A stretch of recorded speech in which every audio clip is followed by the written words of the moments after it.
Please subscribe the channel and press bell icon for notification. Hello welcome, बहुत स्वागत है आपका प्रॉपर्टी गुरु में। आपके साथ मैं हूं विपिन भट्ट। तो एक बार फिर हाजिर है लेकर आपका मनपसंद शो, जिसमें हम आपसे करते हैं रियल एस्टेट की ढेर सारी बातें। और इंपॉर्टेंट ये होता है कि ये बातें होती हैं आपके उन सवालों के इर्द गिर्द जो आप हमें भेजते हैं, चाहे घर खरीदने से रिलेटेड हो, प्रॉपर्टी बेचने से रिलेटेड हो, रेजिडेंशियल हो, प्लॉट हो, कमर्शियल हो, हर सवाल का जवाब प्रॉपर्टी गुरु पर आपको मिलता है।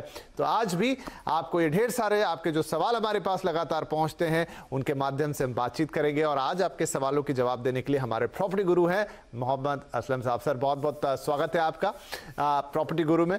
और चलिए शुरुआत करते हैं, लेकिन यहाँ पर बातचीत हो उससे पहले असलम साहब, मैं आपसे कुछ चीज़ें जानना चाहूँगा, समझना चाहूँगा। पिछले कई महीनों से हम लगातार देख रहे हैं रियल एस्टेट मार्केट को और बातचीत भी कर रहे हैं। बढ़िया इस समय है, चाहे वो खरीदार हो चाहे डेवलपर हो। लेकिन अब जब हम नए साल में आ गए हैं, आप थोड़े बहुत चेंजेस आएंगे, थोड़ी बहुत चीज़ें होंगी। हमने धीरे धीरे ये भी सुना है कि कहीं कहीं प्रॉपर्टी पहले जिस भाव पर मिल रही थी अब नहीं मिल रही थी, अब नहीं मिल रही है। स्टैम्प ड्यूटी भी जो, अगर हम महाराष्ट्र की बात करें तो जो कट था रिडक्शन का, वो जनवरी से चेंज हो गया।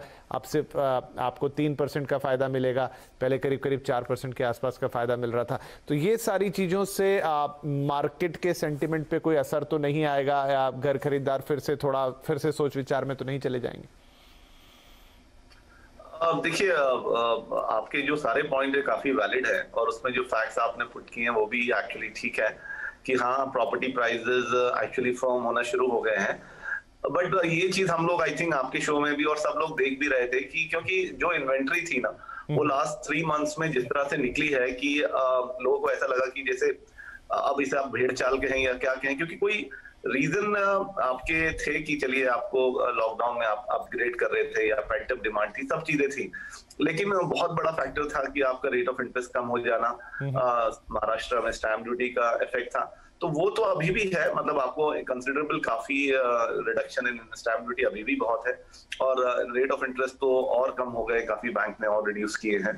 तो मुझे लगता है कि ट्रेंड नहीं खत्म होना चाहिए। हाँ, आपको प्राइस प्रॉपर्टी में कहीं कहीं फर्म हो गए हैं या पुराने लेवल पे आ गए हैं, बिकॉज वो सारे ओन डेवलपर्स की बात कर रहे हैं हम लोग, जो एक ब्रांडेड डेवलपर्स है या बड़े डेवलपर्स है, और उनका माल सबसे पहले बिका है इस जो ये हमने लॉकडाउन के बाद जो मार्केट ओपन हुआ है, और जो इंटरेस्ट रेट के बाद या महाराष्ट्र में स्टैम्प ड्यूटी कट होने के बाद जो हमने ये यूफोरिया देखा है, वो बड़े डेवलपर्स का डेफिनेटली माल एक्चुअली सारा चला गया है। सो नाउ अब वो वापस अपने प्राइजेस पे वापस आ गए हैं। लेकिन मैं आपको ये बता देना चाहता हूँ आपके माध्यम से दर्शकों को भी कि कोई भी डेवलपर या डेवलपर कम्युनिटी ऐसा नहीं सोच रहा है कि इस चीज का फायदा उठाया जाए और प्राइजेस और फर्म कर दिए जाए। ये हो सकता है एक तो डेवलपर्स या किसी पॉकेट में होंगे जहां पर उनके पास डेफिनेटली कुछ नहीं है, तो वो अपना प्राइस लेके बैठे हैं। लेकिन बाकी सब डेवलपर्स अभी काफी ज्यादा इस पूरे चीज से काफी पॉजिटिव हैं, बल्कि वो ये चाहते हैं कि ये जो चल रहा है ये और अगर 6 महीने चल जाता है तो मार्केट में डेफिनेटली बहुत ही ज्यादा बूस्ट हो जाएगा। उसके चलते वो यहाँ तक सोच रहे हैं कि जो डिस्काउंट अब गवर्नमेंट ने दिया, इतना डिस्काउंट डेवलपर्स भी देने को रेडी थे। लेकिन एक मेंटेलिटी होता है कि लोग नहीं समझते हैं, उनको ज्यादा डेवलपर्स पे भरोसा नहीं है, क्योंकि जिस तरह से चीजें हुई हैं पुराने, उनका भी सोचना ठीक है, क्योंकि डेवलपर कम्युनिटी पे भरोसा काफी कम रहता है। लेकिन आई थिंक आप लोगों को जो भी खरीदने के अभी भी मूड में है, आप जाइए मार्केट में, प्राइजेस अभी भी ठीक है। और मुझे लगता है अगर आप अच्छा सीरियस बायर है तो आपको नेगोशिएशन में जो rate of interest. Please subscribe the channel and press bell icon for notification. या जो भी स्टैम्प ड्यूटी का आपको इफेक्ट मिल रहा था वो अभी भी आपको मिल सकता है डेवलपर से। तो चीजें कुछ चेंज नहीं हुई हैं, आपको इसका पूरा फायदा उठाना चाहिए। और मुझे लगता है इसकी तरह से मार्केट, अगर डेवलपर भी कोऑपरेट करेंगे तो market will go on like this. Right, तो आप ये कह रहे हैं कि अभी भी पूरा मौका है, आप जाइए खरीदारी कर सकते हैं। जो इंटरेस्ट रेट है वो अभी भी कम है, स्टैम्प ड्यूटी का रिडक्शन कंपैरेटिवली शायद अगर महाराष्ट्र की बात करूं थोड़ा कम हो गया है, लेकिन वो आपको फायदा मिलेगा। और डेवलपर वेलकम कर रहे हैं इस मूव को, क्योंकि वो भी क्या चाहेंगे कि उनकी चीजें लगातार बिकती रहे, ना कि सिर्फ ये 2-3 महीने का फिनोमेना हो। तो वो आपको अच्छी डील देने के लिए तैयार है। तो चलिए, ये अच्छी बात है, अभी भी मौके खुले हुए हैं। और इसी के साथ हम भी अपने सवाल जवाब के सिलसिले को खोलते हैं। संजीव कृष्णन साहब हैं अब हमारे साथ फोन लाइन पर। संजीव जी, बहुत स्वागत है आपका। क्या पूछना चाहेंगे आप, कैसे मदद करें हम आपकी? मेरा फ्लैट जो है पालघर में VBSC में है। ये मैंने 2013 में लिया था। तो अभी करंटली पालघर में काफी सुना हूं कि फ्यूचर डेवलपमेंट्स हो रहा है। सो काफी ट्राई किया सेल करने का, मगर द फ्लैट अपना सेलिंग का बिलो द बाइंग प्राइस है, तो व्हाट इज द फ्यूचर की कैसा वो डेवलपमेंट वहाँ पे होएगा VBSC में पालघर में? VBSC पालघर काफी चर्चित ये प्रोजेक्ट रहा है एक वक्त में, लेकिन उस समय भी बात होती कि सप्लाई काफी ज्यादा है, इलाका थोड़ा रिमोटली है, डेवलपमेंट में थोड़ा टाइम लगेगा, और इस समय तो रियल एस्टेट मार्केट में वैसे भी वक्त ये है जब प्राइजेस हाई नहीं हैं। तो क्या आपका प्राइस मिल सकता है, आगे कब तक मिलेगा, पालघर का क्या फ्यूचर है, सारी बातें हमें असलम साहब बताएंगे। तो असलम सर, VBSC पालघर इन्होंने जिस भाव पे खरीदा था, फिलहाल उनको ये भाव नहीं मिल रहा है, तो क्या करना चाहिए इनको आगे? विपिन जी, आपका कहना ठीक है कि वो जो एक इसमें एक पूरा भेड़ चाल का यूफोरिया भी कह सकते हैं, जो 2012-13 में लोग बाहर निकले थे और उससे मार्केट बहुत अच्छा था। तो ऐसे टाइम में ये सारे अफोर्डेबल हाउसिंग का बहुत ज्यादा हमने देखा था कि बहुत ज्यादा लोग उस चीज के लिए अट्रैक्ट हो गए थे, और उस तरह से प्रोमिसेस भी यही थे कि जो आपका इंडस्ट्रियल मींस लाइक डेवलपमेंट्स है, इंफ्रास्ट्रक्चर है, ये पालघर या विरार के बियॉन्ड जाएगा। लेकिन वही है कि मार्केट ने साथ नहीं दिया। रियल एस्टेट मार्केट हमने देखा है पिछले 5 साल में 6 साल में बिल्कुल नहीं चला है, और उसके चलते हुए ये जो पॉकेट्स हैं जो बाहर की हैं सबसे ज्यादा सफर्ड हुई हैं, क्योंकि उधर वो जो प्रॉमिस डेवलपमेंट था वो भी नहीं हुआ है, प्लस लोगों ने वहां जाना ठीक नहीं समझा, क्योंकि उनको बहुत अच्छे ऑप्शन अप टू विरार ही मिल रहे थे। तो चाहे वो नायगांव में काफी टाउनशिप जैसे लॉन्च हुई है कुछ डेवलपर्स की, या विरार में काफी अच्छे प्रपोजल्स और वो सब उनको मिले, जिसकी चलते हुए VBHC का या पालघर ओवरऑल इतना ज्यादा डेवलप नहीं हो सका रेसिडेंशियल मार्केट के हिसाब से। तो मुझे लगता है कि 2013 से इन्होंने लिया हुआ है और प्राइस अभी भी उनको बिलो मिल रहा है। तो मेरी राय तो इनको यही होगी कि फ्यूचर भी हमें भी अभी, क्योंकि अब तो मार्केट अब ऐसा है कि लोगों को उनका मनपसंद फ्लैट और जो घर है वो उनको काफी मुंबई के पेरिफेरीज में ही मिल रहा है, क्योंकि काफी डेवलपर्स उस तरह की स्कीम करके ला रहे हैं और काफी अफोर्डेबल हाउसिंग का भी बात हो रहा है। तो मुझे लगता है इनको अगर मौका मिलता है और थोड़ा सा अगर नुकसान में भी निकलना पड़े, इनको निकल जाना चाहिए और उसको री इन्वेस्ट कर लें वो अप टू विरार तक। नायगांव में काफी अच्छे प्रोजेक्ट्स हैं, चाहे वो सनटेक के हों, चाहे आई थिंक मित्तल डेवलपर्स का भी उधर है, तो उधर किसी एरिया में वो उसे इन्वेस्ट कर लें थोड़ा पैसा डाल के। तो मुझे लगता है कि उनका एप्रिसिएशन वहां से शुरू हो जाएगा, क्योंकि पालघर में अभी थोड़ा सा टाइम जाएगा, क्योंकि मुंबई के बाकी इलाकों में अभी काफी जो कह सकते हैं कि डेवलपमेंट हो रहा है और काफी प्रोजेक्ट्स आ रहे हैं। तो पालघर का थोड़ा टाइम अभी आना मुश्किल है। मेरा मतलब और 4-5 साल मुझे कोई उसमें दिख नहीं रहा है कि कुछ। Please subscribe the channel and press bell icon for notification. Changes होंगे। पहले बहुत छोटा हो गया तो टाइम फ्रेम, तो अब शायद वो थोड़ा रियलिस्टिक हो रहा है, थोड़ा बड़ा हो रहा है, लेकिन रिटर्न्स आपको जरूर मिलेंगे। ये है कि आपका होल्डिंग पीरियड थोड़ा लंबा जाएगा।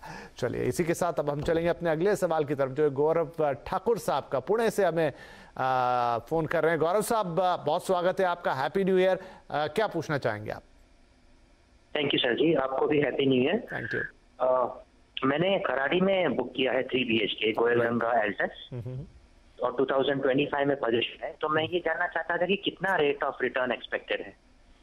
गोयल गंगा में आपने बुक किया है और रेट ऑफ रिटर्न आप जानना चाहते हैं खराड़ी में क्या हो सकता है। लगभग उसी तरह के सवाल पर हम थे। तो सर, खराड़ी वैसे तो एक well known well developed area है पुणे का, और गोयल गंगा डेवलपर्स भी अच्छे माने जाते हैं, लेकिन फिर ये थोड़ा फ्यूचरिस्टिक सवाल है कि क्या रिटर्न की उम्मीद करें, किस टाइम फ्रेम में करें, क्या पहले जैसा होता था अभी भी वैसा ही होगा?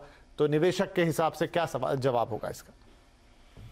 देखिए, खराड़ी अपने आप में काफी हॉट लोकेशन है पूना का, और मोस्टली वहाँ पे काफी कमर्शियल डेवलपमेंट बहुत हो रहा है। तो उसके बीच में रेसिडेंशियल आना डेफिनेटली उसका डिमांड अच्छा रहेगा। प्लस इसमें एडवांटेज ये भी है कि गोयल गंगा ग्रुप का ये प्रोजेक्ट है जिसमें अगेन एक रेप्यूटेड डेवलपर है, ट्रैक रिकॉर्ड बहुत अच्छा है, और वो टाइमली उनका डिलीवरी का हमेशा से रहा है। सो मुझे लगता है दोनों फैक्टर इनके फेवर में जाते हैं। लेकिन जो एक्सपेक्टेशन है आपका रिटर्न का इन बाय 2025, ठीक है, आपका होराइजन 5 इयर्स का है, तो ये आपको एक अच्छा रिटर्न दे पाएगा। बट आपको ध्यान में रखना चाहिए कि वो पहले जैसे विपिन जी आपने पूछा कि पहले जैसे रिटर्न्स आएंगे या नहीं, वैसा तो बिल्कुल भी नहीं आएगा। रेसिडेंशियल की अभी सप्लाई जो है, जैसे कि आप खराड़ी में है तो काफी सप्लाई वाघोली में है, और काफी सप्लाई आपको विमान नगर या कल्याणी नगर साइड में भी मिलता है, और प्लस मुंडवा, हड़पसर, उसमें भी काफी जो प्राइसिंग है ये सारे एरियाज में ऑलमोस्ट सेम ही है। स्पेशली मैं मुंडवा, हड़पसर और खराड़ी की बात कर रहा हूँ। तो मुझे लगता है कि एक्सपेक्टेशंस आपको बहुत ही रियलिस्टिक रखना पड़ेगा। अगर आपने ऐसा इन्वेस्ट किया है तो मुझे लगता है कि around 5 years year on year आपको ले सकते हैं सेफली, इतना आपको जरूर मिल जाना चाहिए, लेकिन बहुत ज्यादा आप एक्सपेक्ट मत कीजिएगा। और इट ऑल्सो डिपेंड्स ऑन कि अभी आगे फ्यूचर में सप्लाई की क्या सिचुएशन रहेगी। तो ऑल दैट आपको दिमाग में रख के उसी तरह से अपने एक्सपेक्टेशंस के बारे में कैलकुलेट कीजिए। चलिए, इसी के साथ अब अगला सवाल जो कि एक मेल है अखिल कपूर साहब का है, और आप पूछना चाहते हैं कि 2011 में फरीदाबाद के इब्जा टाउन में घर खरीदा था, 2020 में पोजीशन मिला, फिलहाल लखनऊ शिफ्ट हो गए हैं, रेंटल और अप्रिसिएशन कुछ खास नहीं मिल रहे हैं, क्या इस निवेश से निकल जाना चाहिए या बने रहना चाहिए? तो असलम साहब, आज ज़्यादातर सवाल वैसे ही आ रहे हैं। अब इन्होंने 2012 में खरीदा और 6-7 साल बाद इन्हें मिल भी गया, लेकिन जो लाइन ऑफ एक्सपेक्टेशन रही होगी, चाहे रेंटल की होगी चाहे अप्रिसिएशन की होगी, वो उनको वैसा नहीं मिल रहा। और लगभग इसी लाइन पर हमने पहले 2 सवाल भी लिए हैं। फिलहाल इनके लिए क्या सलाह होगी? क्या इन्हें इसमें से निकल जाना चाहिए या थोड़ा और वक्त बिता के देखना चाहिए? फरीदाबाद में इन्होंने लिया। जी सर वही है, आई थिंक जो हमने अभी पालघर के बारे में बात करी, तो कंपैरिजन तो सेम सिमिलर तो नहीं है, लेकिन अगर आप बात करेंगे एनसीआर मार्केट की तो उसमें थोड़ा सा सिमिलरिटी आती है, क्योंकि please subscribe the channel and press bell icon for notification. Faridabad actually NCR का एकदम लास्ट एरिया है, क्योंकि अभी जो एनसीआर में मार्केट हमने देखा है बिफोर कोविड, आई थिंक सबसे ज्यादा बैडली हिट मार्केट था। डेफिनेटली कोविड के बाद ये जो 3-4 महीने हुए हैं, इसमें सबसे ज्यादा सेल वहां पे हुआ है, वो अलग बात है। लेकिन अभी भी मुझे लगता है कि फरीदाबाद का नंबर इन टर्म्स ऑफ कि आप जो रिटर्न एक्सपेक्ट कर रहे हैं या आपको रेंटल्स जो आपने सोचा होगा, वो I think comparative to Noida या ग्रेटर नोएडा आपको अभी नहीं मिलेंगी उसमें। तो मुझे लगता है कि देखिए, एनसीआर मार्केट बहुत बड़ा मार्केट है और उसमें अभी भी बहुत सारा पोटेंशियल है और बहुत सप्लाई है, अभी भी पोटेंशियल है और फ्यूचर प्रोजेक्ट्स के लिए, और सप्लाई अभी भी इतनी ज्यादा नहीं वहां खत्म हुई है कि लोग फरीदाबाद जाना शुरू करें। ये फरीदाबाद की स्टोरी स्टार्ट हुई थी कि जब आपका आईटी बूम था और उसमें बड़े बड़े कॉर्पोरेट्स आकर जिन्होंने गुड़गांव में और नोएडा में जगह ली थी, तो उसमें यही एक्सपेक्टेशन थी कि इसके बाद फरीदाबाद का नंबर आएगा। लेकिन क्योंकि मैंने जैसे बोला, एनसीआर मार्केट ही इतना बड़ा है कि अभी वही कंज्यूम नहीं हुआ है। तो मैं ये नहीं कह रहा कि बिल्कुल नेगेटिव है इसमें, लेकिन आपको थोड़ा सा टाइम अगर आपके पास है तो आप होल्ड कीजिए। आपको रियल एस्टेट है, आपको डेफिनेटली कुछ रिटर्न देके जाएगा। लेकिन अगर आपके पास आप लखनऊ शिफ्ट हो गए हैं और आपको ये नहीं दिख रहा है, तो मुझे लगता है यूपी में लखनऊ एक बहुत अच्छी मार्केट उभर कर आई है। अगर आपको लखनऊ में कुछ अच्छी प्रॉपर्टी मिलती है तो फरीदाबाद की प्रॉपर्टी निकाल के आपको लखनऊ में ले लेनी चाहिए, वहां आपको जल्दी रिटर्न मिल जाएंगे इससे। चलिए, इसी के साथ वक्त हुआ है हमारे लिए एक छोटे से ब्रेक का, और ब्रेक के बाद कुछ और सवाल होंगे, उन्हीं सवालों के आधार पर कुछ और बातें होंगी रियल एस्टेट मार्केट के बारे में। छोटा सा ब्रेक लेते हैं, तुरंत हाजिर होंगे।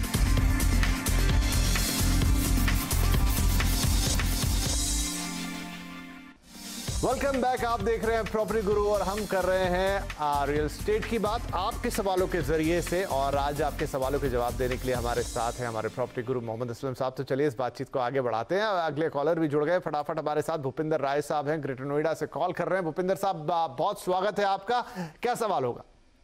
Sir thank you sir. First of all ना मेरे को बड़ा अच्छा लग रहा है कि आप लोगों ने इतना अच्छा एक कॉज को आप इसको अंजाम दे रहे हैं। जी एंड मेरा ये अब ना मेरा क्वेश्चन ये था कि मैंने ना, जैसे मैं आर्मी में हूँ मैं। Okay sir. और मैं जब दिल्ली में पोस्टेड था तो मैंने इन्वेस्टमेंट के लिए सुपरटेक का लिया था जार। ग्रेटर नोएडा में मैंने इन्वेस्टमेंट किया था 2010 में। ओके जी। तो मुझे बोला गया था कि इसका पोजीशन आपको मिल जाएगा 2012 तक में। ओके।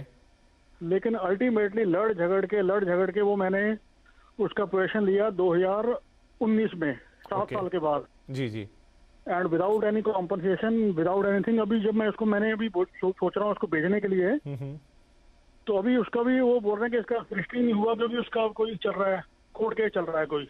ओके। तो मेरा एक मतलब एक फौजी बंदे का इसमें पैसा फंस गया है एक किस्म का ना, तो इसके बारे में आपका क्या है इसके अंदर विचार?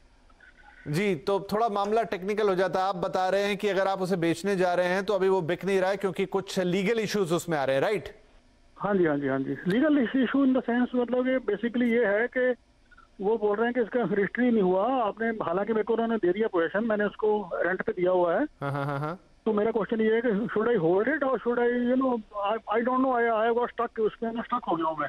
अच्छा, नहीं मैं समझ गया आपकी बात कि उतने अच्छे रिटर्न्स नजर नहीं आ रहे हैं, आपने किराए पे दे दिया, रजिस्टर भी नहीं हुआ है अभी, और ये इस तरह की तमाम दिक्कतें, तो करना क्या चाहिए यहाँ पर? ठीक है भूपिंदर साहब, आप आर्मी से बिलोंग करते हैं और वहां तो हमारा सल्यूट है, सलाम है, और वैसे भी हम सबकी मदद कर रहे हैं, तो आपकी मदद करके तो और बेहतर लगेगा। असलम साहब से पूछते हैं कि अब आपके लिए इस सिचुएशन में सबसे बेस्ट ऑप्शन क्या होगा? असलम सर, भूपिंदर जी को क्या करना चाहिए?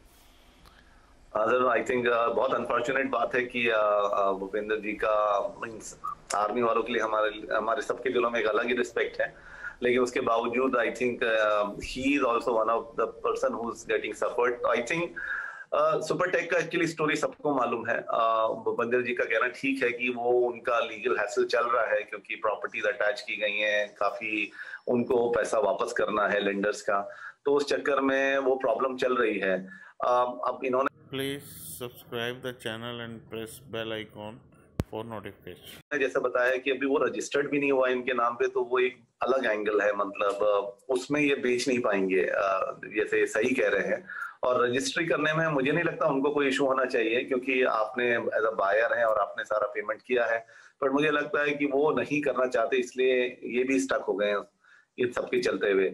तो इसमें एक तो तरीका यही होता है भूपेंद्र जी, या तो आप रेरा जाइए, लेकिन ये ऑलरेडी मामला कोर्ट में है, तो आई डोंट नो कि रेरा का इसमें क्या रोल रहेगा और वो क्या देंगे, क्योंकि ओवरऑल सबका, क्योंकि ये आप अकेले जाएंगे तो इतना काम नहीं बनेगा। आई थिंक जैसे बाकी वहाँ पे आम्रपाली और बाकी दूसरे प्रोजेक्ट्स में या दूसरे डेवलपर्स के यहाँ लोगों ने एसोसिएशन बना के अपना चीजें क्लियर कराई हैं, जैसे जेपी वगैरह के प्रोजेक्ट्स में, तो इसमें अगर ऐसा है तो उसमें एक तरीका तो वो है कि सब मिलके इसके बारे में बात करें।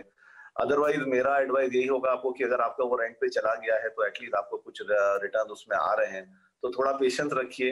100% ये है कि गवर्नमेंट कुछ ना कुछ कर रही होगी या और लोग भी ट्राई कर रहे होंगे, और सुपरटेक वाले हिमसेल्फ उनको भी कुछ ना कुछ इस चीज से निकलना ही है। सो अगर आप मुझे पूछे, मैं आपको सही प्राइस पे एडवाइस नहीं कर पा रहा हूँ, मैं जैसे ये ऑप्शन दे रहा हूँ, इसका सही एडवाइस आपको आपका कोई लीगल लॉयर या कोई जाके डेवलपर से बात करे on the legal point of view से, उसमें एग्जैक्टली आपको पता चलेगा। मेरे हिसाब से अगर सब चीजें हो चुकी हैं और कोई ऑप्शन नहीं है तो उसको रेंट पे रहने दीजिए। होपफुली कुछ दिनों में या कुछ महीनों में ये चीजें रिजॉल्व हो जाएंगी तो फिर डेफिनेटली आप बेच पाएंगे, लेकिन अभी बेचना आप सही कह रहे हैं क्योंकि एक ट्रबल प्रॉपर्टी में और ट्रबल डेवलपर में जहां आपको अभी आपका रजिस्ट्री भी नहीं हुई है, पोजीशन आपने लड़ झगड़ के लिया है, तो कोई दूसरा उसमें घुसने में थोड़ा मुश्किल होगा, मतलब कोई नहीं आएगा। राइट भूपिंदर साहब, तो थोड़ा प्रैक्टिकल इशू है इसके साथ कि जहां पर थोड़ा सा भी ट्रबल है, और एनसीआर के मार्केट में ऐसी बहुत सारी चीज़ें हैं, कुछ डेवलपर बहुत ज़्यादा स्ट्रक हैं, तो वहां पे जिन्होंने भी, आप I think one of the lucky people जिन्होंने ये ले भी लिया है, बहुत सारे लोगों को शायद उस तरह से पोजीशन मिल भी नहीं पाया होगा।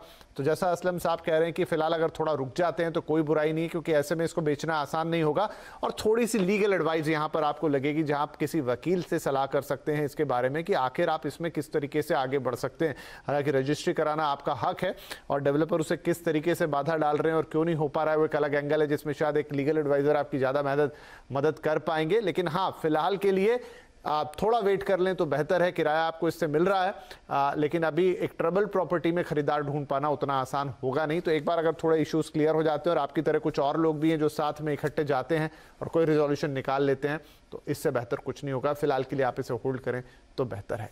चलिए, यहां पर वक्त है एक और छोटे से ब्रेक का। ब्रेक के बाद कुछ और सवाल और उनके जवाब।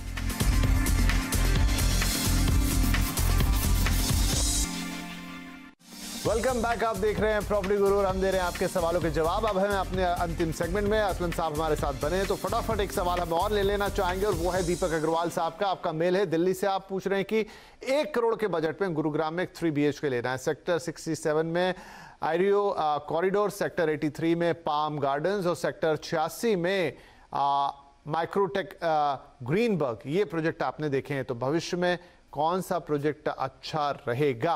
राइट, तो सर 1 करोड़ का बजट है, गुरुग्राम में 3 BHK देख रहे हैं और 2-3 अलग अलग सेक्टर्स में इन्होंने 2-3 प्रोजेक्ट देखे भी हैं, तो इनमें से कोई या कोई और सजेशन?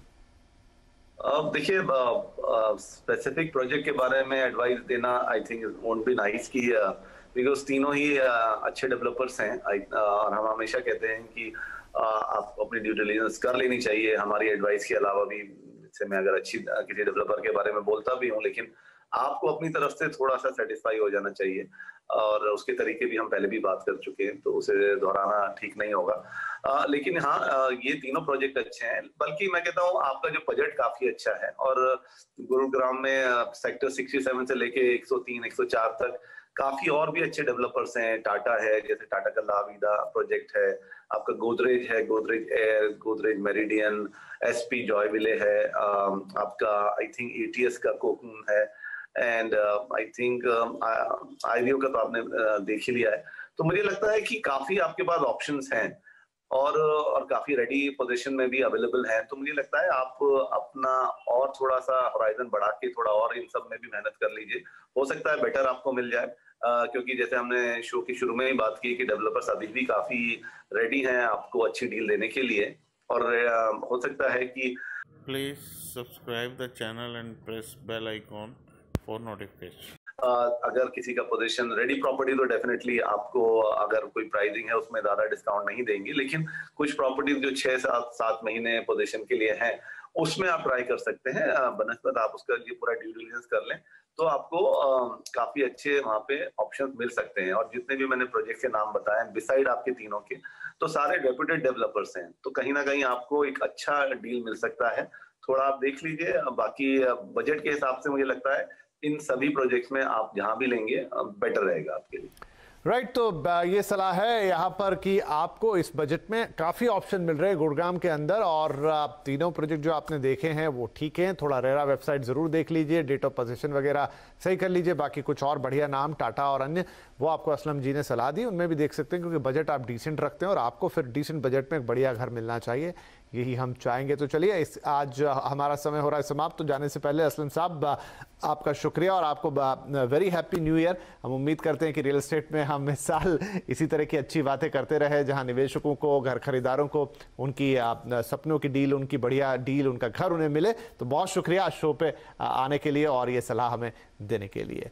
और जी, दर्शकों का भी बहुत शुक्रिया और बहुत सारा हैप्पी न्यू ईयर। हम चाहेंगे कि इस साल में प्रॉपर्टी के लिहाज से बहुत शानदार साल निकले। ये आपके लिए 2020 का भी अंतिम हिस्सा प्रॉपर्टी के लिहाज से बुरा नहीं रहा है, बाकी जो भी रहा हो।